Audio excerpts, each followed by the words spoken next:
Well, welcome, Dr. George Millsap. You're the state director of the Small Business Center Network. It's exciting to get you on the show and excited to talk because basically I have been teaching since about 2006 across the state and hearing from the top what's going on. Good to have you.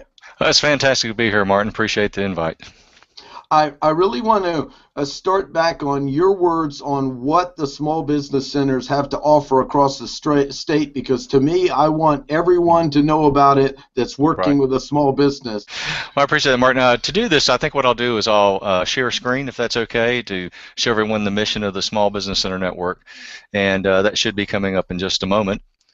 If you look the top part of the top left, it shows the mission, which is really to increase the number and success rate of viable small businesses throughout the state. And if you think about our state, we have a pretty broad state, and in order to do that, we have at least one small business center at each one of the 58 community colleges, which means if you're somewhere in North Carolina and you need assistance, you don't have to go to some large town far away. Your local community is going to have a community college in it, and there will be a small business center associated with that community college. We do that by providing one-on-one confidential client counseling. We also have a lot of seminars and workshops, Martin, which you're very familiar with. And those, if you look at the number of those, I'm going to slide this down just a second so you can see the number of those. We did 3,700 seminars and workshops this past year, and that means no matter what subject you're looking at for starting a small business, we have something for you locally. We had 46,000 attendees and 6,000 clients, but the important thing down here for everybody who's looking is if you're thinking about starting a small business, we started 528 of them last year. That's a lot of business startups. So we are very good at starting businesses. And the so what about it all is if you look at these numbers, we created and retained over 3,000 jobs. So that's a lot of job startups. If you think about, okay, for the taxpayer, that's about $2,000 per job created and retained. And we're pretty excited about those figures. So that's the biggest thing I'd like to share with everybody is that impact. Yeah, I don't think you can get much better on return on investment, and especially this has been going on through the challenging times we've had. It has, and if you think about some of the challenges we've had, especially with access to capital, our folks are really good at going around and looking at not only the traditional way is the cheapest money you can get, but also those non-traditional lenders, SBA, self-help credit union, different places like that can help assist you and provide capital for your business. As someone who's traveled around the state, to me, I don't know of any other program in the United States that's working at what I believe is the most important thing in our nation, which is what I call the small and micro business, the less than 15 people, the real mom and pop shops, getting to the heart, giving consulting, giving training, and giving services, because that's what gives hope. If you just bring in some big box system, and then you give people a bunch of jobs that may be low paying and not as meaningful, you don't have the same effect as activating the downtown and getting people excited about their livelihood. I really want you to talk about that, because you said something that really got my attention. This really is the American dream and what our country is founded on. It is. You know, if you think about what we're trying to do, and if you think about what the big box stores, let's look at a big box business, a large manufacturing plant, especially high-tech folks. They want to come to an area that their quality of life is good. Now, those big entities may provide a lot of jobs, but it's those small businesses, those independent operations throughout North Carolina, that's what provides personality to each one of our communities. If you look at any community in North Carolina, it's the small business that provides that personality. And this is so important, because if you want to attract other businesses to your area and your downtown is dead, you know, like one guy said, come to my town, every downtown building has running water, just most have it running through the roof. That's right. And if we don't have this stuff alive, then we're not going to attract them. And so we must start here, and this is really what the Small Business Center is focusing on, is helping that micro business, the small business, to me, really what our country was founded on, get started, get going, and stay in business and stay profitable as well. Share a few stories of countless stories I've seen going around the state, but of some people who showed up in my class who've given me permission to talk about it.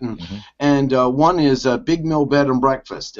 Chloe down there basically has not only been a champion of showing up and benefiting from what the school has to offer, but she's profoundly made a difference in her business with it, brought other people. And if you look at it, she's got people from not only all over the state, but around the world coming to her bed and breakfast in a North Carolina town and really helping them find out all about areas in North Carolina. She has a blog that says, here's a great place to go for barbecue, and it's only an hour drive from Big Mill. You know? Right. Yeah, and that's one of the cool things about small businesses. They love feeding off each other, and there's nothing more rewarding than to go into one small business and talking to the owner, say, hey, I want to go do this, or I need this, and that small business owner passing you off to another small business owner who just bang, dead on what you're looking for. You can't get that in any other environment but small business. That's the cool part about it.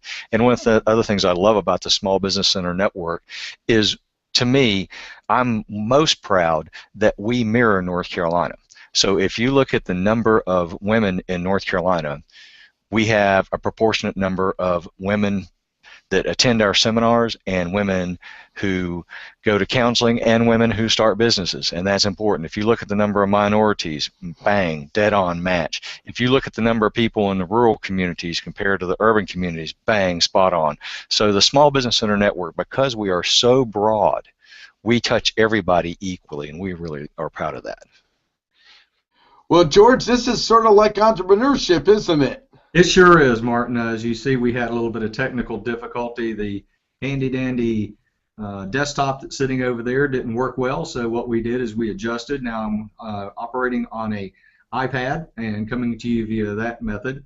And I think that says a lot about entrepreneurship. If you look at entrepreneurs, what makes a successful entrepreneur is not the fact that you always have success. What makes a successful entrepreneur is you have a failure like we just had. You adjust, say, okay, how am I going to accomplish the mission that I set out to accomplish? And bang, this is what comes about. We're really talking about the fact of how valuable this is in economic development, and which is traditionally economic development is looking outside. And to me, this is rescuing ourselves. So when someone comes to visit, yes, then what they're getting here is we're then attracting businesses to a better place to come. And to me, the most important thing and the most important focus of our effort in building up America, of course, my interest is North Carolina first. Right. Yeah, you're right. One of the things, if you have to look about those large companies are most likely headquartered somewhere else, not in our state, maybe not even in our country. They're looking at the bottom line, and they're just looking if they can shave off just a little bit, they're going to go shave off a little bit. So those businesses, if they come in and they find a little bit better opportunity, they're going to bounce out and they're going to go to some other state, some other country. And small businesses are what we call sticky businesses. They tend to stick with you. They stay in the local community. The dollars stay in the local community, and the people stay in the local community, and they provide opportunities in the local community. And I think that's what's fantastic about small business. And another a story I want to share is Jason Spangler has been in a number of my classes. Again, he gave me permission to talk about him. He was a school teacher looking for a way to be able to be more stay-at-home and help with his kids, and he started a program of looking for opportunities and fines for Boy Scout memorabilia, and literally has built up a business that letting him stay at home, feed his family, make a living, help out. He's got a great newsletter that comes out. He's produced books from my class that he now offers, and he says, I'm working on all the things I learned in your class on social media, and I've only got halfway through the list. I go, well, if it's making you money, we're doing the right job.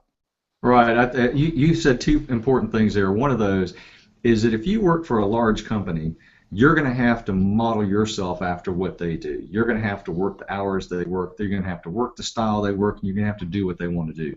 And in small business, if you create your own business, you get to create the environment you want to work with. You get, not that you're going to have problem-free, but you do get to pick the problems you're going to have. So you get to decide, okay, this is the kind of problem I can deal with. Somebody that those other kind of problems, I'm not going to deal with those. You can create a lot of that. And another thing you said was about social media. People have just need to remember how important social media is and where it's come. I went to a restaurant this weekend, yesterday as a matter of fact, that on their wall they didn't have the big 5 stars or 3 stars or whatever rating from large company. They had 2 things on their wall. One of those, and this is pretty amazing for North Carolina, is best restaurant in the South on TripAdvisor. And then they had another one from Yelp. So they're sitting there going, look, hey guys, we don't say that some fancy chef in New York City says we're good. You folks, the people that come in our restaurant, you're the ones that said we're good, and you say we're pretty good. There's no better thing on that. And small businesses need to realize that they have to have that internet identity. They have to get out there, and in this whole environment, you have to keep moving forward just to stay still. It moves so quickly.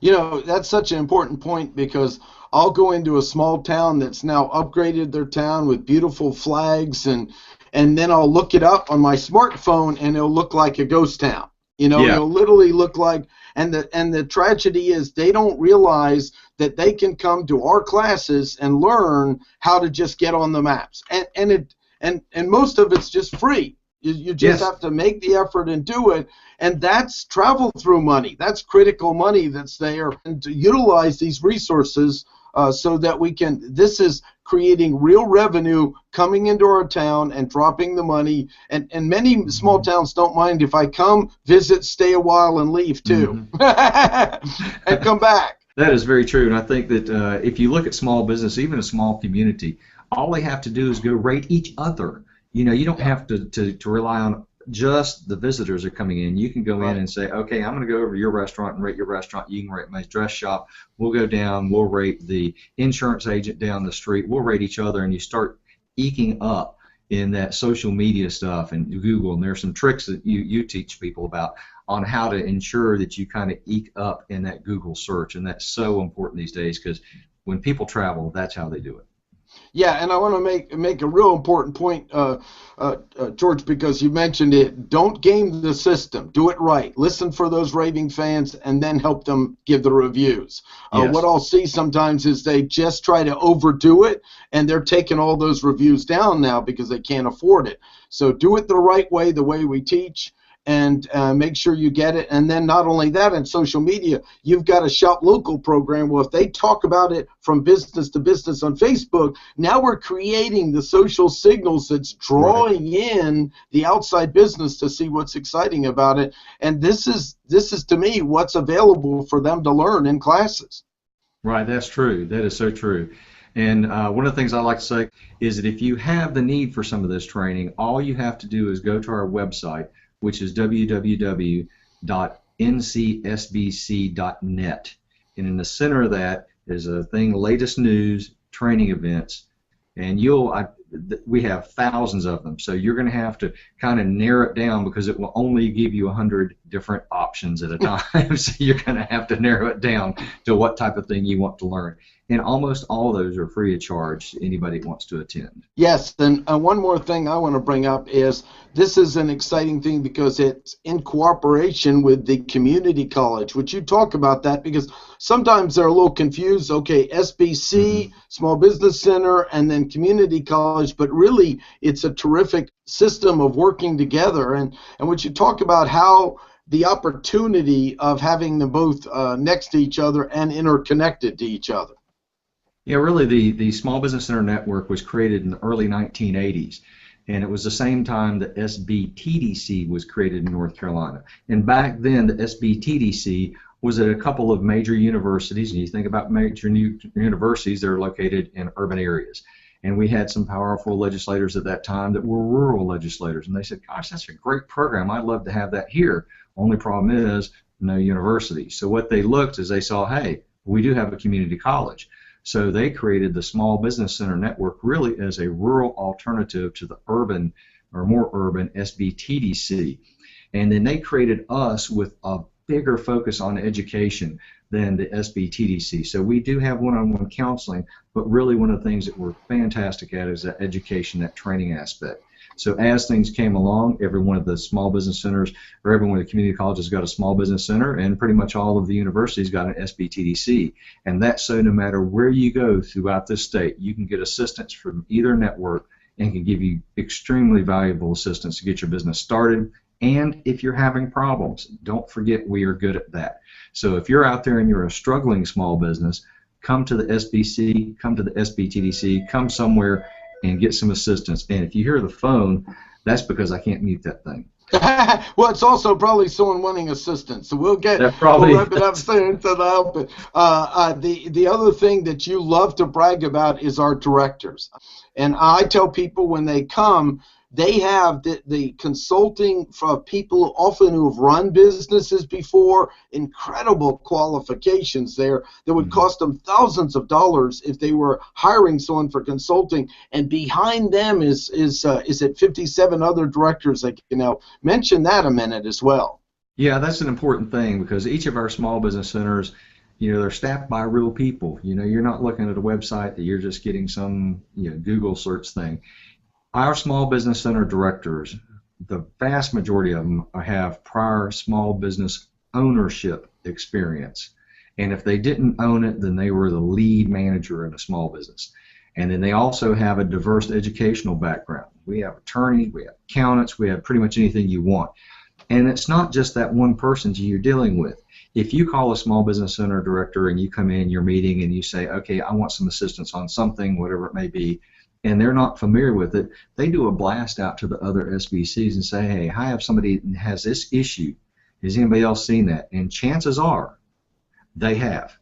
And then they'll share that information on how to overcome that hurdle. That way we don't have to worry about, oh gosh, I really don't have that experience myself. I can't help you. No, we ask each other and make sure we get that correct answer for you. And last, I want to actually do something that being raised in Washington I seldom do, which is really acknowledge the politicians that have voted for this program and keep voting for them, because they need to realize they're making a profound difference, the goal of their position in jobs, by supporting this program. Would you mention something on that, and then we'll wrap it up? Yeah, you're exactly correct. Our governor, our legislator are critical in ensuring that we have a program like this, and I have to thank them all. We can't really go out and lobby them, but one of the things that small businesses can do is they can educate them on, here's the impact that it's had for me, here's success I've had, and I want to share that with you, because without those tax dollars, we just really couldn't have the program at all. I tell people, this is you getting your tax dollars back in value in a way that clearly helps for jobs growth and small business success. So one more time, would you just share, how can people find out more about this, and what are the actions they need to take to make sure they get in the class? I tell them, show up at the class, bring at least 2 people so that you have someone else to help you and work with it, get your consulting, and then bring those great stories back so we can keep it going. Right. If you need assistance, all you have to do is go to www.nc.sbc.net.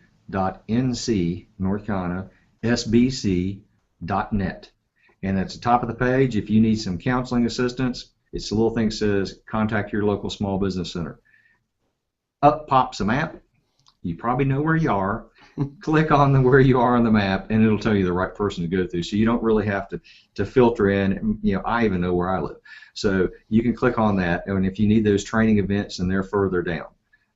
Just center section of the website, it says latest news. Click on training events, and there you go. Excellent. Well, thanks again, Dr. George Millsap, for taking the time. I'll put comments below. We want to hear feedback from people. What other shows you want, other information. Maybe I can interview some of those great directors and include them. And thank you for your service, and also thank you for our service to our country as well, because I know you've been active in the military. We all appreciate it here. Thank you. It was an honor. Thank you.